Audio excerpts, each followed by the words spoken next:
பெருந்துறை துணை மாவட்டத்தினுடைய தலைவர், மதிப்புக்கும் மரியாதைக்கும் உரிய நம்முடைய பழனி திரு பரமசிவம் ஐயா அவர்கள் உங்களிடம் பேச வருமாறு அன்போடு அழைக்கிறேன்.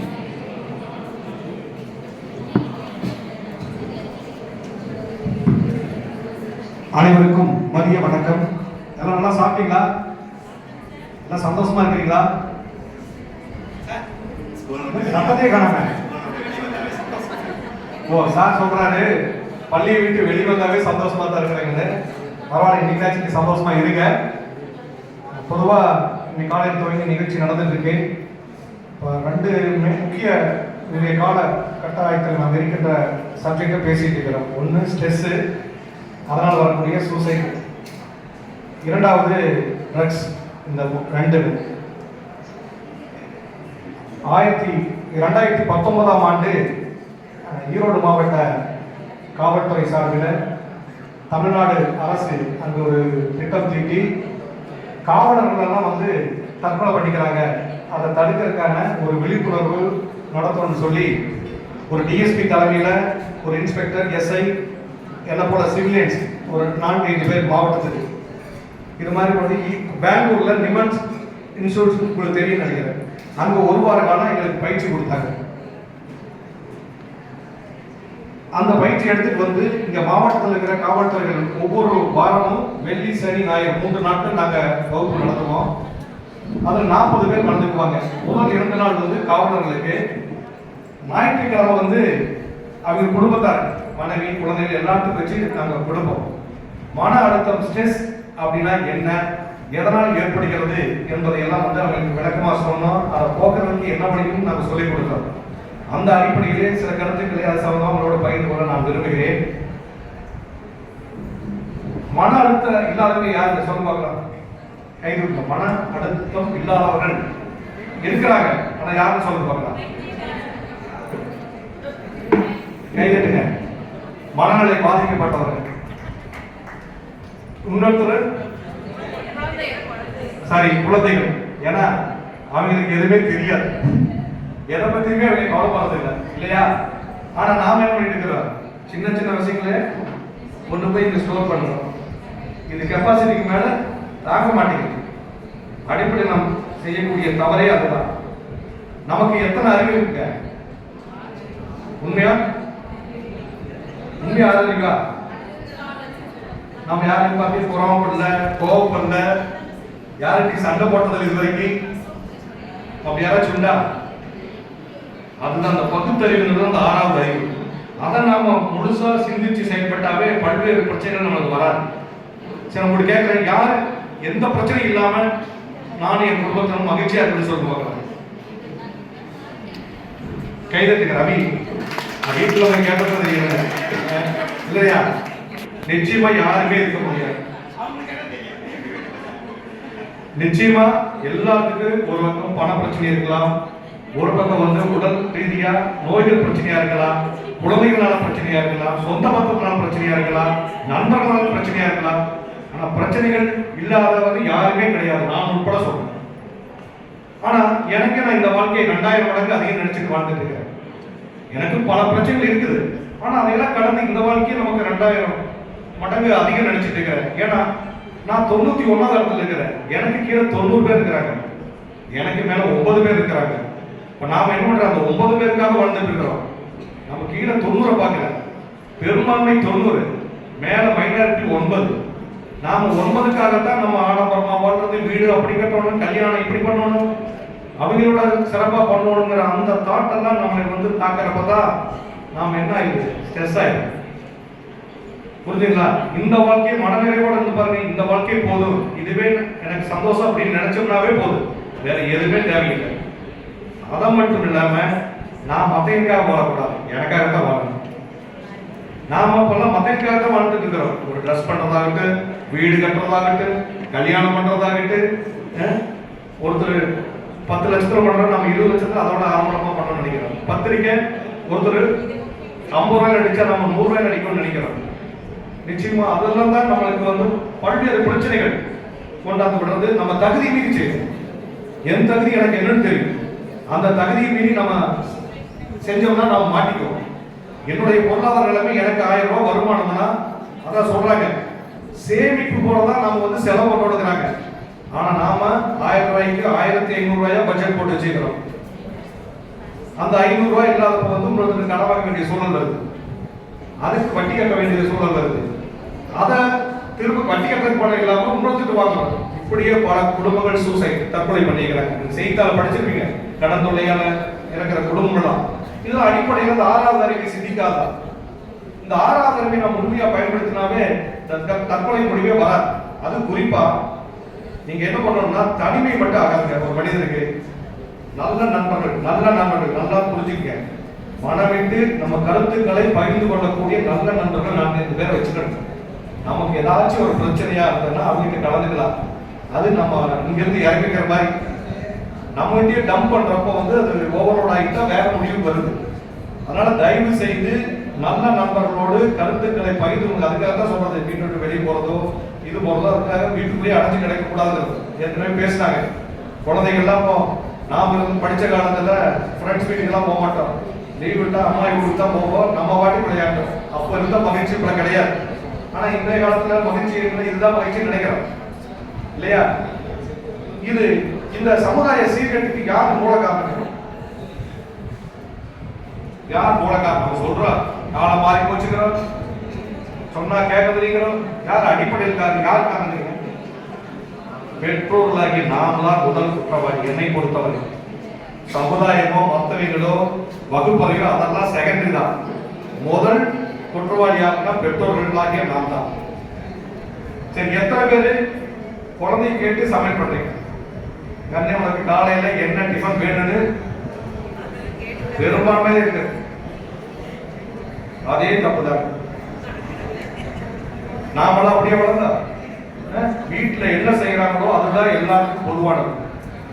அது சாப்பாடா, நேர்த்து செஞ்ச சாப்பாடா, எதுனே தெரியாது இல்லையா? எல்லாரும் ஒன்னா கொஞ்சம் சாப்பிட்றாங்க. இந்த மகிழ்ச்சி சந்தோஷமா கிடையாது. அதான் சொல்ற குடும்பம் எல்லாம் ஒரு சின்ன சிறுக கட்டி பெருக வாழ்ந்தாங்க, இப்ப பெருக கட்டி சிறுக வாழ்ந்துட்டு இருக்காரு.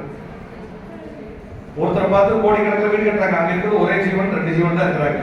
அது சுத்தம் பண்றதுக்கு பெயிண்ட் அடிக்கிறதுக்கு செலவு பார்த்தீங்கன்னா பல கோடி செலவு பண்ண வேண்டியது. இது அடிப்படையில் நாம் செய்கிற தவறு. அதான் சொல்றேன், நான் எனக்காக தான் வாழ்ந்த மதற்காக பத்தி கவலையே பண்ண மாட்டேன். யாரோ ஊர் 1000 சொல்லட்டும், உனக்கு நீயே நீதிபதிங்கிற மாதிரி நான் எனக்காக தான் வாழ்ந்துட்டு இருக்கிறேன். அந்த அடிப்படையில் வந்து இதுக்கெல்லாம் குழந்தை வளர்ப்பு தான் முதல் காரணம். அது பெற்றோர்கள் தான். இப்ப நான் சொல்லுவேன், கல்வித்துறையும் காவல்துறையும் கைகள் கட்டப்பட்ட பொழுது சமுதாயம் கேட்டுப்போச்சு. வேற ஒண்ணு சிம்பிளா சொல்ல போனா அதான், பையனை அடிக்கக்கூடாது, திட்டக்கூடாது, வேலை வாங்கக்கூடாது இப்படிங்கிற சட்டம் வந்து என்னாச்சு? யாரும் ஒழுங்குபடுத்துறது? வீட்டுல சொல்லி கேட்கறதுங்கிறத பள்ளிக்கு அனுப்புறாங்க. பள்ளியில நம்ம கண்டிப்பா இல்லைன்னா யாரு அதை செய்வாங்க? யாரும் செய்ய முடியாது. அதான் சிறை கூடங்கள் அதிகமாயிட்டு இருக்குது. குற்றங்கள் பெருகிட்டு வர்றதுக்கான அடிப்படையில் காவல்துறையை அடிக்கூடாதுங்கிறாங்க. அந்த காலத்துல பலபடி சொன்னாங்க, அடியாத மாடு படியாது. பெரியவங்க ஒவ்வொன்றும் அனுபவிச்சுதான் நம்ம சொல்லிட்டு போனாங்க. ஆனா அப்ப அதையெல்லாம் நம்ம மறந்ததுனால இத்தனை பிரச்சனைகள் எதிர்கொண்டு இருக்கிறோம். இப்போ ஒரு தலைமுறைக்கு தவறான வழியை காட்டியாச்சு. இன்னைக்கு வந்து தாய்ப்பால் பண்றது நிமித்தம் வந்து சாதாரண விஷயம் கிடையாது. உடனே நம்மளே கொண்டாடுறாங்க.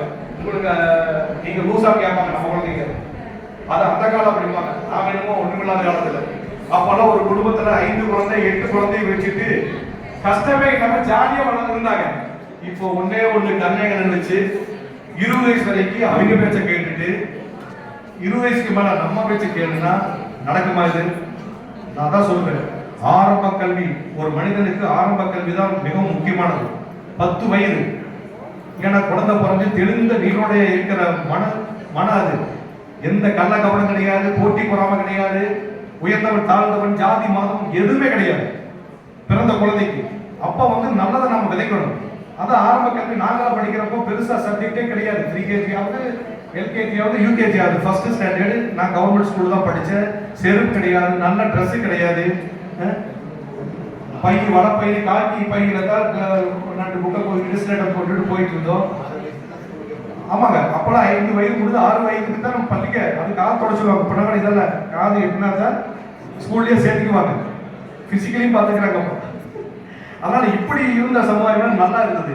இப்போ ஒன்னா பெற்றுட்டு அவங்க கேட்கறதெல்லாம் வாங்கி கொடுத்துட்டு இப்போ 20 வயசுக்கு மேல நம்ம வச்ச கேளுனா எப்படிங்க முடியுமா? அந்த ஆரம்ப கல்வி எலிமெண்டரி படிப்பு 5ஆம் வகுப்பு வரை வாழ்க்கையில் ஒரு மனிதனாக்குவது அதுதான் ஆரம்ப கல்வி தான். அப்ப வந்து வாழ்க்கை கல்வியை கற்றுக் கொடுக்கணும் இல்லையா? ஏட்டு கல்வி என்ன பொறுத்த வரைக்கும் செயல் தான். இப்ப நாங்களாம் படிச்சு நன்னாளைக்கு வரலையா? அப்ப அரசு பள்ளிதான் இருந்தது, தனியார் பள்ளியே கிடையாது. எல்லா அரசு பள்ளியில ஜாதி மதங்களை கடந்து எல்லாம் உயர்ந்தவட்டாலும் எல்லாமே எல்லாம் ஒன்னா ஜாலியா படிச்சோம், சந்தோஷமா படிச்சோம், மகிழ்ச்சியா விளையாடணும். ஸ்கூல் விட்டு வந்தா பையன் வீசிட்டு ஜாலியா விளையாடணும். இப்ப யாரும் எல்லாம் வீட்டுக்குள்ள போட்டு என்ன டச் போன்ல இப்படியே பொழுது போன், அதாவது நடக்கிறப்ப பாதையை கிராஸ் பண்றப்ப கூட போன் தான். அது வண்டி வந்து போதுனா கூட தெரியாது. அதனால இந்த அடிப்படையில் செய்கின்ற தவறுகள் பெற்றோர்கள் வந்து தயவு செய்து தங்களை மாற்றிக்கொள்ள வேண்டும். அப்ப சகிப்புத்தன்மை, விட்டுக் கொடுக்கிறது, எதையும் தாங்கக்கூடிய தன்னம்பிக்கை, சக்தியே கொடுக்காம வளர்த்திதான் இந்த மாதிரி தற்கொலை முடிவுலாம் வந்துட்டு இருக்கு. வேற ஒண்ணுமே கிடையாது. அதே மாதிரி நீங்க தயவு செய்து உங்களுக்கு சொல்றேன், எத்தனை பிரச்சனை இருந்தாலும் இப்ப இங்க வந்து இந்த மனநிலை தான் இருக்கணும். அரசாங்கம் எப்ப முடிப்பாங்க, வீட்டுக்கு போலாம், நீ நைட்டு போய் என்ன டிஃபன் பண்றது, இல்ல கடையில ஆர்டர் பண்ணலாமா, ஆனா நாளைக்கு நம்ம அங்க போகணுமே, நாளைக்கு அங்க போகணுமே, அடுத்த மாசம் அந்த ரவிவாரம் அறிவிச்சிட்டார் 3 நாள் அது ஒரு இது மீட்டிங் இருக்குன்னு சொல்லிட்டாரு, அதுக்கு என்ன பண்ணலாம்? தயவு செய்து இங்க இருக்கிறப்ப இந்த மனநிலை இருக்கு. இதை விட்டுட்டு போறப்ப அடுத்து நீங்க திங்க் பண்ண முடிய இங்க படத்தை பண்ணி இதே ஒரு ஸ்ட்ரெஸ் தான். இதை நீங்க கவனிக்க மாட்டீங்க, அதையும் முழுசாக செயல்படுத்த முடியாது. இதெல்லாம் நீங்க மாத்திட்டீங்கன்னா நிச்சயமா உங்க வாழ்க்கை சிறப்பா இருக்கும். அதே மாதிரி ட்ரக்ஸ் அதுவுமே பாத்தீங்கன்னா இப்போ அரசாங்கத்தை சொன்னாங்க, என்ன பொறுத்த வரைக்கும் அதான் நெகிழி என்று சொல்லக்கூடிய பாலித்தீன் இதுக்கு பல வருஷமா பல கோடி ரூபாய் விளம்பரப்படுத்தி நம்மளையும் பேரணியும் நடத்துங்க, விழிப்புணர்வு உண்டாக்குன்னு சொல்லிட்டு இருக்கிறாங்கள ஒழிய, ஏன் அந்த உற்பத்தி பண்ற 100 கம்பெனியை பேன் பண்ணிட்டா கிடைக்கல. நம்ம என்ன பண்ணுவோம்? அந்த காலத்துல நம்ம பாட்டி தாத்தா தான் என்ன பண்ணாங்க எனக்கு தெரியும், கூடை எக்கத்துல வச்சுட்டு வாரத்துக்கு 1 நாள் சந்தைக்கு போயிட்டு இருந்தாங்க. அப்புறம் பைய தூக்கிட்டு போனாங்க, அப்புறம் பிளாஸ்டிக் கூடையை தூக்கிட்டு போனாங்க. இப்போ எதிரில ஜாலியா கை வீசி போய் பல பாலத்தின் கவர்ல வாங்கிட்டு வரோம். அதை விட கொடுமை என்னன்னா, சாப்பிட்ற பொருள் சூடான டீ, சாம்பார், ரசம் இதையெல்லாம் பாலித்தீன்ல வாங்கிக்கணும். நினைச்சு பாருங்க, எப்படிங்க உடல் ஆரோக்கியம். நமக்கு என்னதான் நீங்க படிங்க, என்னதான் இருந்தாலும் சந்தோஷமா இருக்க முடியுமா? அடிப்படையில் நாம் செய்யக்கூடிய தவறுகள் தெரிஞ்சே செய்யற, யாரும் தெரியாதது நான் ஏற்கவே மாட்டேன். எல்லாத்துக்கும் தெரியும். ஒன் டேல போகக்கூடாதுன்னு இருக்குது, நான் போகாம இருக்குமா? நான் உட்பட சொல்றேன், எல்லாரும் செஞ்சுட்டு தான். அதனால இது விழிப்புணர்வோட நம்ம யாரும் கொடுக்கணும், அவங்களே பார்த்து திருந்தினால் தான். முதல்ல நான் திருந்தணும், என் குடும்பம் திருந்தணும், என் வீதி திருந்தணும், என் ஊர் திருந்தணும், என் மாவட்டம் திருந்தணும், தமிழ்நாடு திருந்தணும், இந்தியா திருந்தணும், உலகம் திருந்தணும். இந்த அடிப்படையில் தான் போக முடிய, நீங்க வேலை என்னைக்க முடியாது. ஒவ்வொருத்தரும் நம்மை நாம் பாதுகாத்துக் கொள்ள வேண்டும். உண்மையான சொத்து இருந்தாங்க, நல்ல தண்ணீர், நல்ல காற்று, நல்ல உணவு, இதுதான் உண்மையான சொத்து. வேற எந்த சொத்துமே நம்ம கூட வராது. 1000 கோடிக்கு அதிபதியா இருக்கலாம், என்ன பண்ணலாம்? கொரோனா காலத்துல அமைதி பூங்கா நாங்க உருவாக்குறதா பெருந்துறையில டெய்லி 35 பாடி பாத்தீங்கன்னா பெரிய பேரும் புகழ் உள்ளவன், அத்தனை வசதி வாய்ப்பு இருக்கிறவங்க அங்க வந்து வேன்ல அனாதையா கிடக்கிறாரு. பொண்டாட்டி பிள்ளைங்க 20 அடி தள்ளி தான் அழுதுட்டு இருக்கிறாங்க. அங்க கொல்லி வச்சதே எங்க ஸ்டாஃப் தான். அப்ப அந்த பணம் வந்ததா, புகழ் வந்ததா, சொந்த பணம் வந்ததா? யாருமே இலவுக்கே வரல. இதுதான் நம்ம வாழ்க்கை, தெரிஞ்சுக்க, வேற எதுவுமே கிடையாது. இவ்வளவுதான் நம்ம வாழ்க்கை. வாழ்க்கை வாழ்வதற்கு சாகிறதுக்கு அல்ல. ஒரே முடிவு எடுத்து செத்து போயிடலாம். எத்தனை நாள்? முதல்லாம் கூட ஒருத்தர் செத்தா மாசம் கணக்கா துக்கம் இருந்தது. இப்பதான் 12 hours அமைதி பூங்கா வர்றாங்க, அங்கேயே காரியத்தை முடிக்கிறாங்க, அப்படியே சாப்பிடுறாங்க, அடுத்த நாள் டாடா காமிச்சு போயிட்டே இருக்கிறாங்க. யாருக்கு அந்த வருத்தம்லாம் கிடையாது. இவ்வளவுதான் நம்ம மனித வாழ்க்கை இப்போ இந்த காலகட்டத்தில். அதனால தயவு செய்து நம்ம குழந்தைகளை வளர்ப்பு தான் முக்கியம். எல்லாத்துக்குமே இந்த சூசைட் ஆகட்டும், ட்ரக்ஸ் யூஸ் பண்றதாகட்டும், நீங்க கண்காணிக்க வேண்டியது ரொம்ப முக்கியம். ஒரு குழந்தை வந்து ஸ்கூல் விட்டு 5 மணிக்கு வரலையா, ஏன் இன்னும் கொஸ்டின் பண்ணுங்க. அப்பதான் அவங்க பயம் இருக்கு. கண்டிப்பும் கனிவும், ஓவராவும் கண்டிக்க கூடாது, ஓவராவும் செல்லப்பட கூடாது. ரயில்வே ட்ராக் மாதிரி இருக்கும். இரண்டும் ரயில்வே ட்ராக் தான் ட்ரெயின் வந்து இலக்கை போய் அடைமொழியோ ஒண்ணு ஏற்றத்தாழ் இருந்தா போகுமா? அதனால ஓவரா கண்டிச்சா ஆன்டி ஆயிடும். அடிதானே பாத்துக்கலாம் அப்படின்னு அதட்டம் நெருக்கி, அதான் அந்த 10 வயசுல நீங்க அதை கொடுத்துட்டீங்கன்னா அதுல 80% அவ சாகிற வரைக்கும் மாறாது. 20% சூழல் நண்பர்கள் சேர்க்கை சொன்னால மாறக்கூடிய வாய்ப்பு இருக்குது. அதனால ட்ரக்ஸ்ங்கிறது இப்போ ரொம்ப பார்த்தீங்கன்னா கவர்மெண்ட் ஸ்கூல்ல பொண்ணுகளா, ஏன்னா நான் எல்லா ஸ்கூலுக்கும் போகக்கூடிய வாய்ப்பு. அதே மாதிரி ஃபோனு ஒரு பள்ளியில ஃபோன் கொண்டு வரக்கூடாதுன்னு சொல்லிக்கிறாங்க. பசங்க கொண்டு வந்துக்கிறாங்க. விளையாட்டு பீரியட் போனோடனே டீச்சர்ஸ் போய் செக் பண்ணுறப்ப 10 ஃபோனை பிடிச்சிட்டாங்க. பிடிச்சிட்டு பேரண்ட்ஸை வர சொல்லிக்கிறாங்க. நான் அப்போ அந்த இடத்துல இருக்கிறேன். ஒரு பேரண்ட்டு தன் பையனை நியாயப்படுத்துறாரு. ஃபோன் ரிப்பேருக்கு சர்வீஸ் கடையில் கொடுத்து சொன்னாங்க, கடை நீக்கல, அதனால பையன் கொண்டு போயிட்டான் அப்படிங்கிறாரு. சரி, அவர் கூட பரவாயில்ல. ரெண்டாவது ஒரு பையன், பையனுடைய அப்பா என்னங்கிறாருன்னா, பாருங்க ஃபோனை கொடுத்தா கொடுங்க, இல்லைன்னா ஃபோனையும் நீங்கள் வச்சுக்கோங்க, பையனையும் நீங்கள் வச்சுக்கோங்க, நாளைக்கு என்ன நடந்தாலும் நீங்கள் தான் பதில் சொல்லணும் அப்படின்னா நினச்சி பாருங்க. என்ன த்ரெட்னிங்கா? இதே அந்த இடத்துல நான் இருந்தேன்னா 4 அப்பா அப்படி அவன் செத்துக்கு போகிறதெல்லாம் கிடையாது. அந்த மனநிலைக்கு நம்ம வரணும். இல்லைன்னா சமுதாயம் கேட்டு காலம் போற அழுதுட்டு இருக்கணும். சரியான வளர்ப்பு இல்லை என்றால் காலம் போதோடு நம்ம சாகிற வரைக்கும் அழுதுட்டு ஸ்ட்ரெஸ்ஸோடையே வாழ்ந்துட்டு தான் இருக்கணும். அதனால அடிப்படையில் குழந்தை வளர்ப்பு ரொம்ப முக்கியம். பெற்றோர்களை தான் அதை பார்த்துக்கணும். நாம தான் அதுக்கு ரோல் மாடல் முதல். இதே மாதிரி பாருங்க, சொன்னாங்க செல்போன் எப்படி பழக்கம் வருதுன்னு. எந்த தாய்க்கு இக்கத்தில் வச்சுட்டு மணிக்கணக்காக சோறு விட்டுறாங்க. அடிப்படையில் நடக்கிற தவறே அங்கதான். நம்ம அம்மாலாம் நமக்காக பல தியாகங்களை பண்ணாங்க. நல்ல சாப்பாடு கிடையாது, நல்ல துணி கிடையாது, செருப்பு கிடையாது, கடுமையா உழைத்தாங்க, சிக்கனமா இருந்தாங்க. அப்படி இருந்த காலத்துல நம்ம இந்த அளவுக்கு இருக்கிறோம். இன்றைய தலைமுறைமா இருந்தா நாங்களா ரோட்ல பிச்சை தான் எடுத்துக்கிறோம். ஒவ்வொருத்தரும் நீங்க சிந்திச்சு பாருங்க.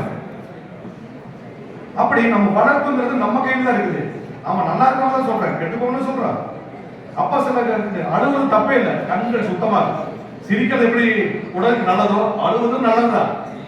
நீங்க அதே மாதிரி குழந்தை அழுதுன்னு விட்டுருங்க, ஃபர்ஸ்ட் தானா வருவா. நீங்க போய் கண்ணையா பண்ணு தாங்கன்னா, ஓ இப்படி ஒரு வீக்னஸ் இருக்குன்னு திரும்ப அந்த வழி தான் வருவாங்க. அடம் பிடிச்சா வாங்கி கொடுக்காதீங்க, நிலைமை சொல்லுங்க. நாமளா பெரியவங்களா இருந்தாங்க, வந்தோம்னா தனி கொடுத்துறோம் போயிடுறோம். கதையெல்லாம் வளர்ந்த கதையெல்லாம் சொல்லுவாங்க. எவ்வளவு கஷ்டப்பட்டா நாங்க இப்படி இருந்தோம் அப்படி இருந்து சொல்லுவாங்க. பார்த்தா கேட்கறதுக்கு ஆளும் இல்லை, சொல்றதுக்கு வாய்ப்பும் இல்லை. அப்புறம் எப்படி போய் குழந்தைய நம்ம நல்ல முறையில் வளர்த்த முடியும்? அதனால இந்த ட்ரக்ஸ் உண்மையுமே ஒரு மிகப்பெரிய இது. இந்த குற்றங்கள் டிவி செய்தித்தாள் எடுத்துக்கிட்டே இருக்கு. அன்றாட செய்திகள் பல வந்துட்டு நமக்கெல்லாம் வேதனையா இருக்கு. இதை பார்த்து இன்னும் கரெக்டா ஆள் அதிகமா இருக்கு. எனக்கு இந்த டிவிலாம் பார்த்தீங்கன்னா திரும்ப அதை போடுறாங்க. ஏன்னா நாட்டுக்கு ரொம்ப அவசியம் முக்கியத்துவமா இருக்கு. தெரியும், அதாவது இது வரைக்கும் அந்த தெரியாதவங்க கூட அந்த மாதிரி தெரிஞ்சு செய்யக்கூடியவன். அதே மாதிரி இந்த ட்ரக்ஸ் யூஸ் பண்றவங்க பாத்தீங்க, அந்த டைமுக்கு அவனுக்கு அதை அடிச்சே ஆகணும்.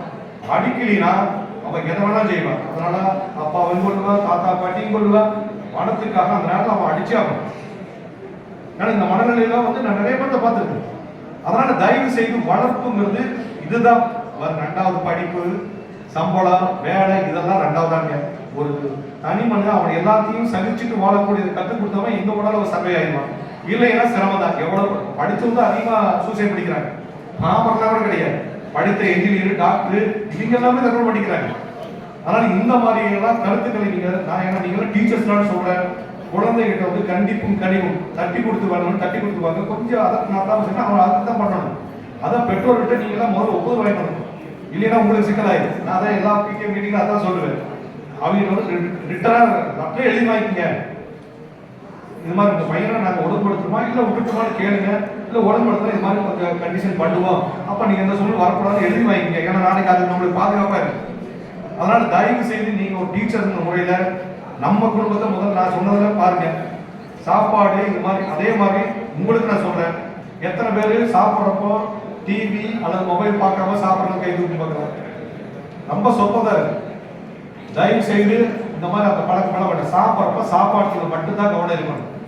ஏன்னா அப்பதான் அதை ருசி தெரியும். இல்லைன்னா தெரியாது, அது பாட்டுக்குள்ள போயிட்டு. அதுக்கு ஒரு சின்ன உதாரணம் பாருங்க. சென்னையில் ஒரு பெரிய ஹோட்டல்ல சாப்பிடலான்னு காலேஜ் டிஃபன் பண்ணலான்னு நான் போறேன். எனக்கு முன்னாடி ஒரு 8 வயசு பொண்ணு, இந்த பக்கம் ஒரு 5 வயசு பையன், பக்கத்துல எங்க அப்பாவுக்கு வந்துக்கிறாங்க, எங்க அம்மாவுக்கான. நாங்க போறதுக்கு முன்னாடியே சாப்பிட்டு இருக்கிறாங்க. அங்க தண்ணி டம்ளர் வச்சுக்கிறது ஒரு செல்போன் ஸ்டாண்டு மாதிரி வச்சு செல்போன்ல பார்த்துட்டு இருக்குது. சாப்பிட்ற தட்டு முன்னாடியில் சைடில் இருக்குது. இங்கேயே ரொம்ப நேரம் பார்த்துட்டு இருக்குது. அப்புறம் ரொம்ப நேரம் கழிச்சு ஒரு வாய் எடுத்து இப்படி போடுது. இந்த பொண்ணு இப்படி, அந்த பையன் அவங்க அப்பா அவனுக்கு அதே மாதிரி ஸ்டாண்டு ஒரு ஃபோனு. அந்த பையனுக்கு அவங்க அப்பா எடுத்து ஊட்டி விட்டுருக்கிறாங்க. என்னங்க இது? அப்புறம் அவன் செல்போனுக்கு அடிக்ட் ஆகாம என்ன பண்ணுவான்? இந்த அடிப்படையில் எங்க தப்பு? நாம பண்ற தப்பு தானே. அதனால இந்த மாதிரி தயவு செய்து நீங்க ஒரு ரோல் மாடலா இருக்க குழந்தைங்க, நீங்க டிவி பார்த்துட்டோ செல்போன் பார்த்துட்டோ சாப்பிட்டீங்கன்னா உங்க குழந்தைங்கள அதான் செய்வாங்க. நாம கேட்க முடியாது. நீங்க கரெக்டா பண்ணீங்கன்னா கேட்பாங்க. சரிங்களா? அதனால இந்த மாதிரி சின்ன சின்ன விஷயம் தான். இதை நம்ம தவறு விட்டதுனால ஒரு பெரிய பிரச்சனைக்கு நம்ம ஆளாகிறோம். எனக்கெல்லாம் பயமா இருக்கு. இப்போ வெளிநாட்டு கலாச்சாரம் இங்க வந்துருச்சு. வீட்டுல சமையல் பண்றது இல்லை, ஆன்லைன்ல ஆர்டர் பண்ணிக்கிறாங்க. அது ஒரு நல்லதா கெட்டதா நான் சொல்லுவேன். நீங்க 5 ஸ்டார் ஹோட்டல்லே இருந்தாலும் கிச்சனை போய் பார்த்தோம்னா யாரும் சாப்பிட மாட்டோம். வெளியே சோ பண்ணிட்டு அந்த ஒயிட் அண்ட் ஒயிட் போட்டு கேப் போட்டு வந்து அப்படி பண்றது தான் பார்க்குற முடிய கிச்சனுக்குள்ள போனோம்னா யாருமே சாப்பிடலாம். அன்றைய இந்த சூழல் வந்து அப்படிதான் இருக்கு. நம்ம வந்து பக்குவமா இயற்கையான உணவு நம்ம வீட்டுல செஞ்சு கொடுக்கறது தவிர வேற எதுவுமே கிடையாது. சுவர் இருந்தால் தான் சித்திரம் வரைய முடியும். அதனால உடல் ஆரோக்கியம் வந்து உங்க கையில தான் இருக்கு. நீங்க உங்க குழந்தைகளுக்கு வீட்டுல தான் சமையல் பண்ணி கொடுக்கணும் முடிய நாங்களாம் கடையில் போய் சாப்பிட்ற ஆகவே கிடையாது. இப்பெல்லாம் அனுதினமும் கடை தான். அதே மாதிரி இந்த பாலியல் குற்றமாகட்டும், இந்த போதை இருக்காட்டும், அடிப்படையில் உணவு முறையே மாறிடுச்சு. அப்பெல்லாம் அசைவ உணவெல்லாம் வந்து எப்பாச்சும் ஒருக்க தான் சாப்பிடுவோம். இப்போ டெய்லி சாப்பிட்றாங்க. அது இந்த புரோட்டாவெல்லாம் நாங்களாம் பார்த்ததே கிடையாது. இப்பெல்லாம் வந்து கடையில மணிக்கணக்காக ரெண்டு வாங்கி போய் கொடுக்குறாங்க. எங்க போயிட்டு இருக்குங்க? ஏன்னா நீங்க வாங்கி கொடுத்து பழகினா அந்த ருசி கிடைச்சுன்னா வேற எதுவுமே அந்த குழந்தைகளுக்கு பிடிக்காது. டீச்சர்ஸ், இந்த மிடில் ஸ்கூல் டீச்சர்ஸ் ரெசிப்டும் அட்வான்ஸ் வாங்கினா தயவு செஞ்சு கிளம்பிடாதீங்க. 4 மணிக்கு வரைக்கும் சிஓடிஓ யார் வேணாலும் பார்க்கலாம். ஏன்னா ரிவ்யூ மீட்டிங்ல நடந்தது உங்களுக்கு தெரியும்னு நினைக்கிறேன். சோசியல் சயின்ஸ் ரிவ்யூ மீட்டிங்ல நடந்தது உங்களுக்கு தெரியும்னு நினைக்கிறேன். 5:20க்கு சிஓ வந்து யாரெல்லாம் இல்லைன்னு லிஸ்ட் எடுத்தாங்க. தயவு செஞ்சு பார்த்துக்கோங்க. ஏன்னா நம்ம தேவையெல்லாம் இவ்வளோ நேரம் இருந்துட்டு சரி அட்வான்ஸ் கையில் வந்துட்டு தயவு செஞ்சு கிளம்பிடாதீங்க. வைண்ட் அப் பண்ணி நம்ம கிளம்ப வரைக்கும் வெயிட் பண்ணுங்க ப்ளீஸ். அதனால குழந்தை வளர்ப்பு தான். டான் பாஸ்கோ தாளவாடி ஸ்கூல் இருக்கீங்களா? Don Bosco Thalavadi school sign பண்ணியிருக்காரு, இன்னும் பே பண்ணல. அடுத்து SVN matriculation high school Chithode Henry Babu sir, அவங்களும் பணம் பே பண்ணல. சத்யசாய் பிரபு சார், அவங்களும் பே பண்ணல. இது 3 மட்டும் பே பண்ணாம இருந்தீங்கன்னா பே பண்ணிருங்க. அதனால ஒரு சமுதாயங்கிறது ஒவ்வொரு இண்டிவிஜுவல ஒன்னா சேர்றப்ப சமுதாயம் ஆகுது. ஒவ்வொரு இண்டிவிஜுவலும் தன்னை நெறிப்படுத்திக்கிட்ட பொழுது சமுதாயம் தெரியாது. அதான் வேற ஒன்றும் கிடையாது. சமுதாயத்துக்கு பயப்படுறதுக்கு பயப்படலாங்க. குடும்ப கௌரவம் காப்பாற்றுறதுக்கு சமுதாயத்துக்கு பயப்படலாம். மற்ற எதுக்குமே பயப்பட தேவையில்லை. நம்ம வசதி வாய்ப்பு நம்மளை பார்த்துதான், அதாவது எலும்புலாம் நாக்கி இப்படிலாம் பேசுவாங்க. உண்மையான பேரும் புகழ் எப்படின்னா, நான் உயிரோடு இருக்கிறப்ப என்ன புகழ்ந்து பேசுறதோ இகழ்ந்து பேசுறதோ அதை எடுக்கவே மாட்டேன். ஒரு மனிதனுடைய உண்மையான பேர் எப்படின்னா, செத்த பின்னாடி பாடி எடுத்துட்டு போவாங்க, பின்னாடி போறப்ப பேசிட்டு போவாங்க. ஒரு நல்ல ஆளா இருந்தா அட பாவம் நல்ல ஆளு ஏதோ செஞ்சிருந்தா மொபைல் போட்டுட்டு போயிட்டானே அப்படிம்பாங்க. இதே ஒரு தவறான ஆளா இருந்தா இவெல்லாம் லேட்டு முதலையே போயிட்டு போனா அப்படிம்பாங்க. இதுதான் உண்மையான பேர். எதிரி கூட நம்மளை பிடிக்காதவங்க கூட அப்பதான் உண்மை பேசுவாங்க. தயவு செய்து நம்ம வாழ்க்கை முறையை நாம் தான் அமைத்துக் கொள்ள வேண்டும். எனக்காகத்தான் நான் வாழணும். நம்ம குடும்ப கௌரவம் இதையெல்லாம் சார்ந்துதான் இருக்க வேண்டும் என்று கேட்டுக்கொண்டு மீண்டும் ஒரு முறை உங்களை சந்திக்கக்கூடிய வாய்ப்பு கிடைக்கின்ற பொழுது நிறைய பேசுவோம். எனக்கு நிகழ்வாக காத்திருக்கின்றது. இந்த வாய்ப்பை வழங்கிய Indian red cross society Erode மாவட்ட கிளைக்கு அமைதி காத்த உங்களுக்கும் எனது நன்றியை கூறி விடைபெறுகிறேன். நன்றி, வணக்கம்.